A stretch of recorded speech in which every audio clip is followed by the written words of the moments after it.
I have a screenshot from a Wireshark packet capture, and you can see that the second packet that's been captured has been highlighted.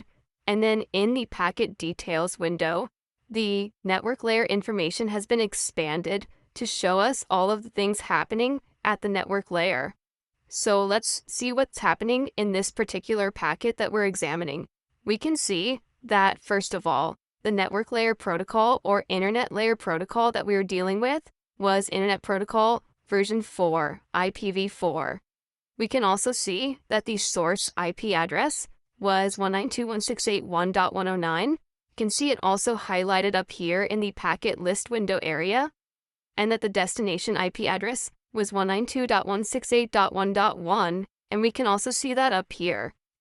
We can see that at the higher layer, this is a TCP protocol packet, but if we limit ourselves to just the IPv4 fields or the IPv4 information, we can see the different types of control information that's in every IPv4 packet. For instance, the version number, which is 4, identifying this as an IPv4 as opposed to IPv6 packet. The header length, or the length of the header, this is the minimum size of an IPv4 header. The differentiated services field, which is used for packet prioritization and is useful for applications like voice over IP. The total length of the packet. The identification number, which is used for fragmentation. The flags, you can see that the DF bit has been set, which stands for don't fragment. This packet is not large enough or is not identified for fragmentation. Fragment offset. The TTL, or time to live, which is set to 128. Every time a packet is routed from one hop to the next, the TTL number is reduced.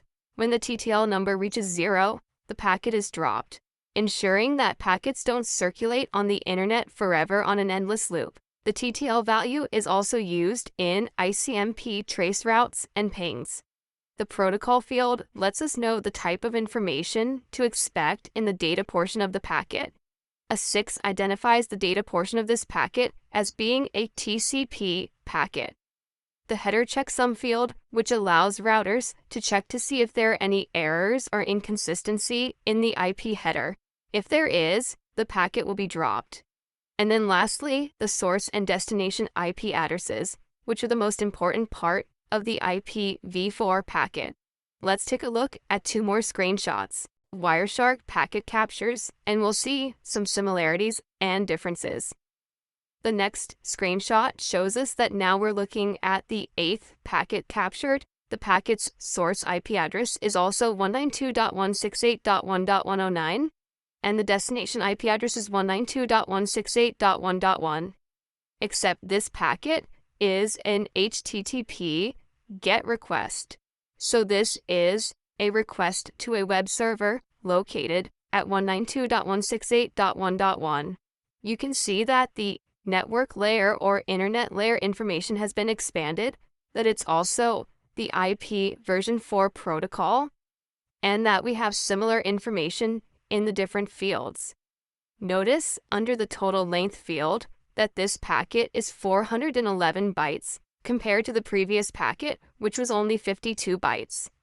You can tell that this packet has a lot more information, or is a much larger packet than the previous one.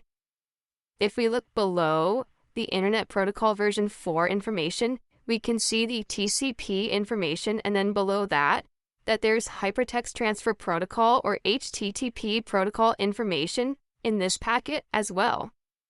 I'll move forward to the next packet, and you can see that this packet is the 16th packet captured right up here. It's also from host 192.168.1.109 to host 192.168.1.1, except this is the ICMP protocol. You can see from the information in the packet list window that this is an echo or ping request. If we look in the Internet Protocol version 4 information in the details area, we can see some minor differences. The version is still 4, the header length is still 20 bytes. But we can see that the flags are slightly different, and that the protocol field is now set to 1, indicating that the data portion of this packet is an ICMP protocol message. Notice that in the details window at the bottom here is an expanded area to look at the header information specific to ICMP.